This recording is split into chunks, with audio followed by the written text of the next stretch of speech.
Without obedience, I tell you, we cannot talk about love. We cannot talk about unity.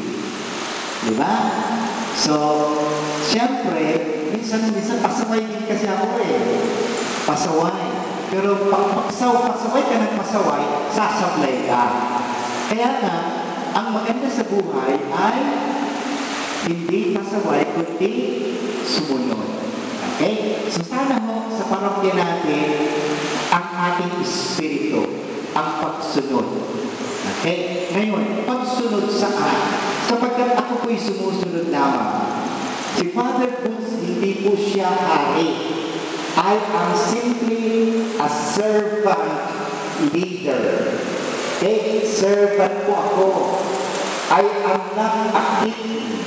Okay? Hindi po ko hari. Sumusunod lang po ako. Kaya kung halimbawa, may mga policies tayo sa parokya, may mga patakaran tayo, dahil po, sumusunod lamang ako sa simbahan. Sumusunod lamang po ako sa batas.